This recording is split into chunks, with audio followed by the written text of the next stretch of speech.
Over the past 24 hours, there's been a lot of drama, there's been a lot of spicy takes, and it's all down to the Ultramarines again. Games Workshop have killed off 2 official characters, and people are not happy. In this video, I want to talk about that a little bit more, why they're not happy, but I also want to talk about Titus as well, because there's one character that we're all actually forgetting about. It's Uriel Ventris, one of the biggest heroes of the Ultramarines that has literally been put on the shelf by Games Workshop. So let's jump in and let's get waffling. Now, for those of you who are just stumbling into this mess and wondering what in the Emperor's name is going on, over this past weekend, there was an announcement of a brand new game system / book series called The 500 Worlds. It features Titus, who has now been newly promoted to the 2nd company captain of the Ultramarines, and the previous company captain, Acheran, was confirmed to be killed off fighting Gene Stealer cults.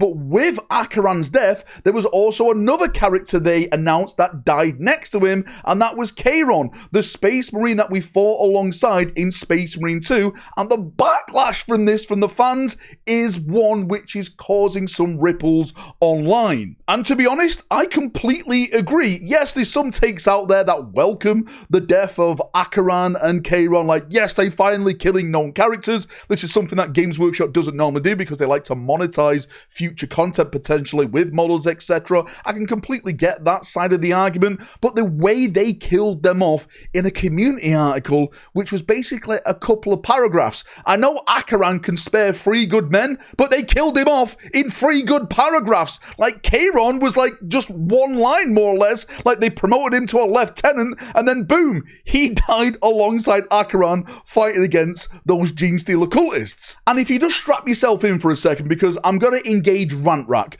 because this is where I personally think Games Workshop are not reading their own lore, and whoever's writing this stuff has just missed out on one of the biggest opportunities they'll ever have. Because if you played Space Marine 2, which I'm sure most of you who are watching this video have done, you would understand that Kairon's actual background was unique. It was probably one of the most unique characters that we have in Warhammer 40,000 currently in the setting, because Kairon was present when Cal fell to the Word Bearers 10,000 years ago when the Horus Heresy was just kicking off.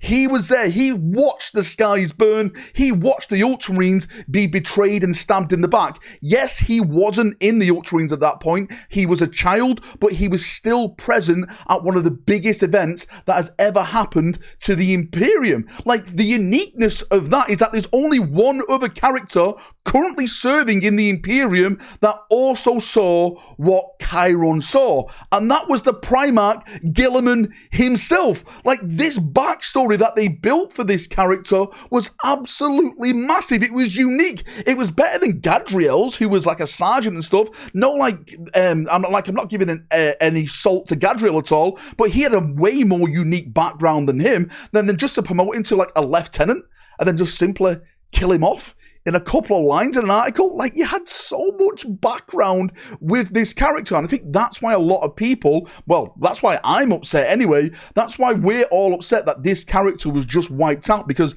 they built him up in this game, and we were looking forward potentially in Space Marine 3 to maybe see that story expand and get more of a background. Now, I will say we do not know the story of Space Marine 3 as of yet. Of course, with Titus being promoted, there's a lot of speculation about that. I actually want to do a video dedicated to that, which I'll probably be publishing either tomorrow or over on the weekend. But a lot of people have theorized that maybe Space Marine 3 is about Acheran, it is around Kairon and their fall to the Gene Stealer cults. The only thing that makes me think maybe not is that we've just fought against Gene Stealers. Are they really going to do a sequel where we fight against Gene Stealer cults? It seems like more or less the same. I think they'd pick a new enemy. To me, personally, it's looking more like Necrons are going to be the big bad guy. I have no idea how that's going to turn out, but like I said, I'm going to do a dedicated video to that sometime this week. Now, with the drama and the debate around these characters' death, I think something is flying underneath the radar at this point,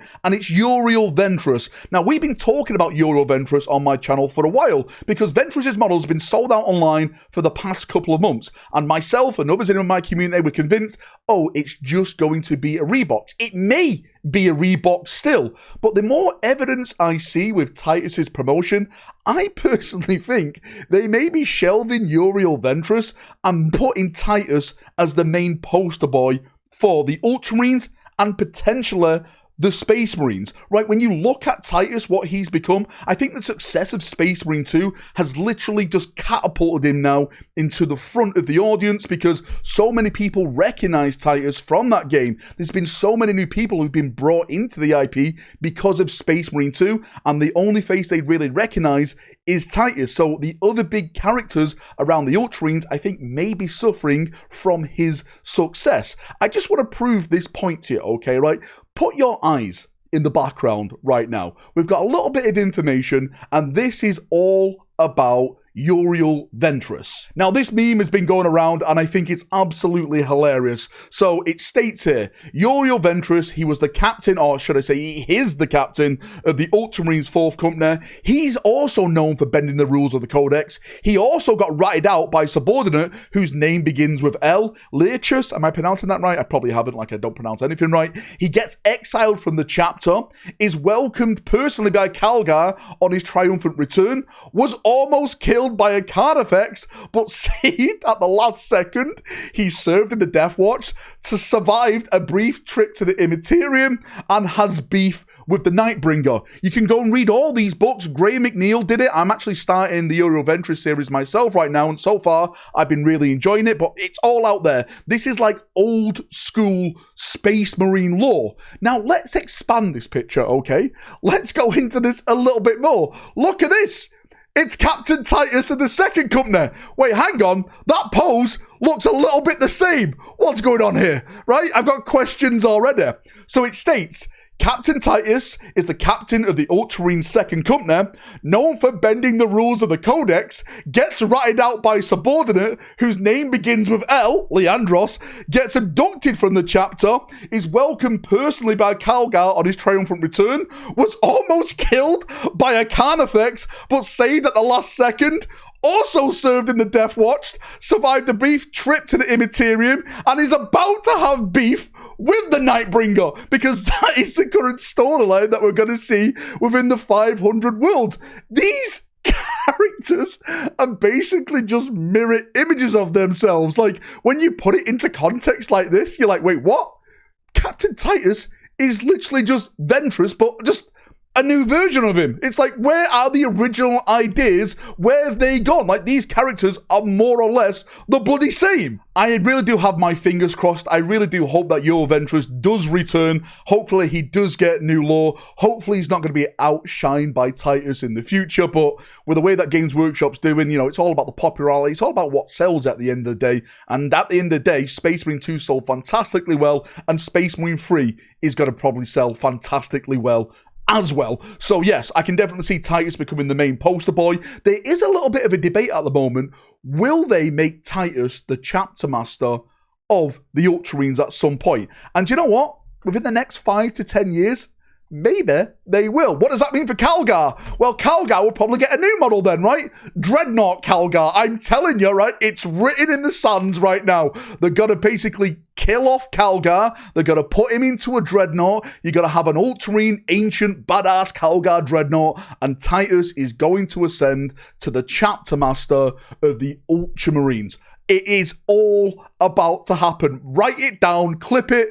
10 years' time, we'll be back saying, I told you so. Anyway, sorry for the mini rant. I just want to talk about this a little bit more because I actually do find it hilarious with what's going on with the Ultramarines, and I think more stuff is going to happen. Of course, we haven't even got the 500 World book yet. That's going to be coming out, and that's going to be packed with new lore as well, which, of course, I'll break down. I'll cover on the channel once it's released. I'm hoping it comes out before Christmas, but that is just a small hope at this point. Anyway, thanks for coming. Thanks for watching. I would love to get your feedback on this. Do you think it's justified to kill off Chiron, Charon, as I like to call him, off in an article? Do you think he will feature in Space Marine 3? You think that story is going to be there with Acheron? Like, let me know down below. What do you think about Titus and Ventris? Are the two the same? Is Titus just a budget Ventris? Let me know. Just put the comment down below. We'll have a waffle down there as we like to do. See ya. Have a great day, and bye-bye.